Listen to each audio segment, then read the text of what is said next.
including, we just were talking about the DA's race. In the last race, you endorsed and fundraised for George Gascón. Now Nathan Hochman. Why Hochman and why not Gascón? Well, to be clear, I did support George early on. We were old friends from LAPD. But I actually, when I understood his policies, I changed and endorsed and funded, fundraised for Lacey. But listen, here's where we are. We've got, by every standard, every metric, the guy has failed. And crime is going up.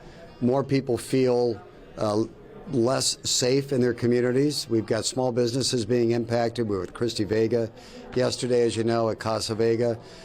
A lot of her employees are getting attacked on Metro, on buses on the way there. So when you take a look at it, from a leadership standpoint, he's failed, and a policy standpoint, he's failed. Things aren't going to get better in 4 years with George. So we've got to make a change. And I think Nathan will be a great district attorney. So I was proud to endorse him, and I'm going to work hard for him. I know you've talked a lot about being a proud Democrat recently. You've been fundraising for Biden. George Gascón is a Democrat, the Democrat in this race. Nathan Hochman ran as a Republican in the Attorney General's race, now says he's an independent. For Democrats that say, why aren't you backing the Democrat? Well, first of all, I think we should not worry about parties. We should worry about performance. And so just like George Gascón used to be a Republican, right, and now he's a Democrat. For 30-plus years, George Gascón was a And frankly, I don't think it matters. What matters is if you're living somewhere and you feel unsafe, if you're walking down the street and you're feeling unsafe, you don't care what party your district attorney is a member of. What you care about is he or she doing things that are making your community safer and holding criminals responsible. So, yes, I'm supporting a lot of moderate Democrats around the state of California and proudly doing so.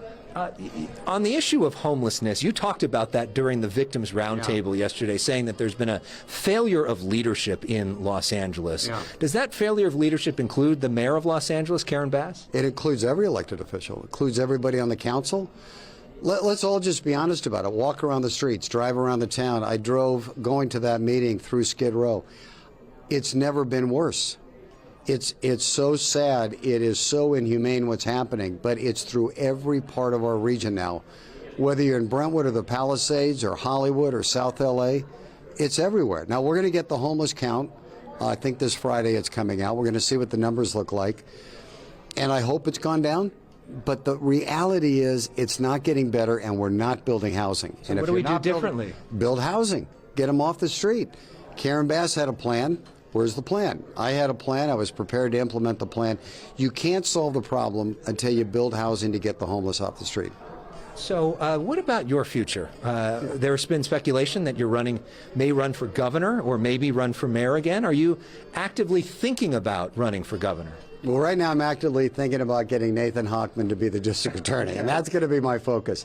I have a lot of people encouraging me to thinking about another public office. We'll see. We'll see where the cards unfold and whatnot. But right now my focus really is on the DA's race and other races throughout the state, like many of these moderate Democrats, that can actually make a difference, get people in office that can reach across the aisle, get rid of the extremes, and let's keep moving the state and the country forward. And is part of that also reforming Prop 47? That's on the ballot in November. No doubt. We got to reform Prop 47. I haven't endorsed the changes that have been made to date. I got to spend some time on that. I think we probably need to do a little bit more.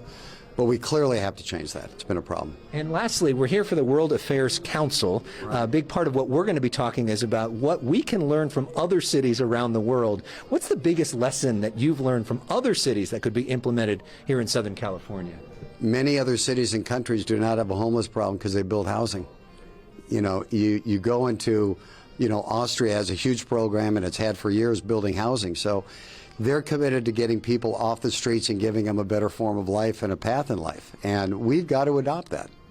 Rick Caruso, always great to see you. Thanks so much for sharing your perspective. Marla, back to you. All right, Alex, I appreciated that conversation with Mr. Caruso. We know that you have a busy night ahead of you. Thank you for all you do. Thank you.